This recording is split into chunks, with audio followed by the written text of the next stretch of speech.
আসসালামু আলাইকুম। আজকে আফতাবনগর একটি প্রজেক্ট ভিজিটে আসছি। উক্ত প্রজেক্টে গ্রেড বিমের কাজ চলমান।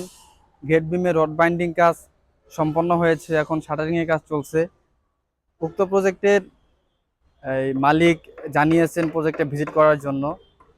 এখন উক্ত প্রজেক্ট ভিজিট করার পরে মারাত্মক কিছু ভুল লক্ষ্য করছি, যেগুলো আপনাদের সাথে শেয়ার করি, যাতে আপনারা বাড়ি নির্মাণে উক্ত ভুল থেকে শিক্ষা গ্রহণ করে সেই ধারাবাহিকতা বজায় রাখতে পারেন। প্রথমত, যে মেন রোডগুলা দিয়েছেন তারা ডিজাইন অনুযায়ী, মেন রোডগুলার সংখ্যা ঠিক আছে, কিন্তু প্রত্যেকটা মেইন রোডের মাথায় আপনার মাটাম হওয়ার কথা ছিল 90 ডিগ্রি অ্যাঙ্গেলে। সামনে একটু আসেন দেখাই। উক্ত প্রজেক্টের যে মেইন রোডগুলা, একটা দুইটা তিনটা, নিচে তিনটা ছয়টা, একটা রোডেরও মাতাম নাই। ঠিক আছে, উক্ত রোডের এই যে যতগুলা কার্নারে আপনার এই মেন রোড বের হয়েছে, একটা রোডও মাটাম দেওয়া হয় নাই। সামনে যদি আপনাকে দেখাই, সামনে আসেন, এখানে শাটারিং এর কাজ প্রায় চলছে, প্রায় শেষের পর্যায়ে।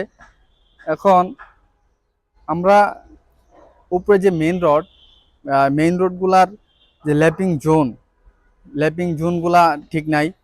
ল্যাপিং জোন হিসাবে উপরে যে মেইন রোড, সেই মেইন রোডে ল্যাপিং হওয়ার কথা ছিল 1/3 মিডিল, অর্থাৎ এই ভীমকে 3 ভাগ করলে মাঝখানে যে ভাগ, সেই ভাগে ল্যাপিং হওয়ার কথা ছিল, কিন্তু তারা উক্ত রডে ল্যাপিং দিয়েছেন এই কলামের গোড়ায়।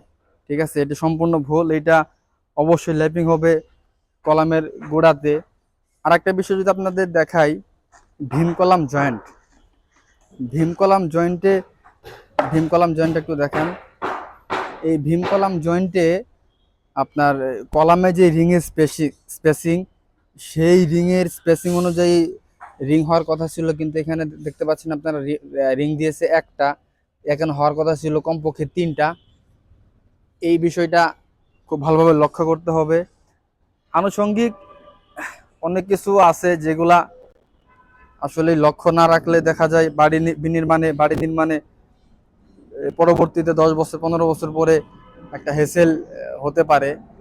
এরপরে হচ্ছে আপনার যেই মাটামগুলা মেন রোডের, এখানে একটু দেখান,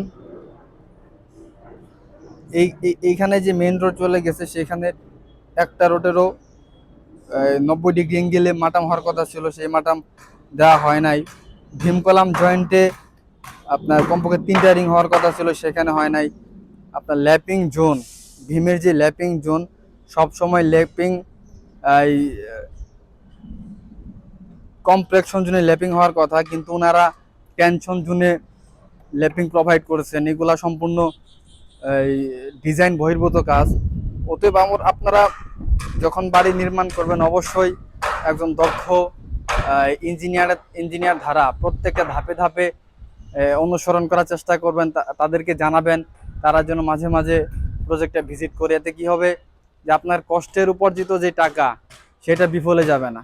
দেখা যায় এখন অনেক কষ্ট করে আপনারা টাকা ইনভেস্ট করতেছেন, 10 বছর 15 বছর 20 বছর পরে যদি একটা আপনার এই কাজের বহির্ভূত কোনো অকারেন্স হয় বা কোনো সমস্যা সৃষ্টি হয়, তখন পস্তায় লাভ হবে না। ঠিক আছে, সেই জন্যে আপনার কষ্টের উপার্জিত টাকাগুলা যাতে প্রপারলি ইনভেস্ট করতেছেন, প্রপারলি ইউজ হয়, সেই অনুপাতে একজন দক্ষ ইঞ্জিনিয়ার দ্বারা এই প্রজেক্ট ভিজিট করাবেন। এতে কি হবে, যে আপনার এই ইনভেস্টটা প্রপারলি হইতেছে। ধন্যবাদ।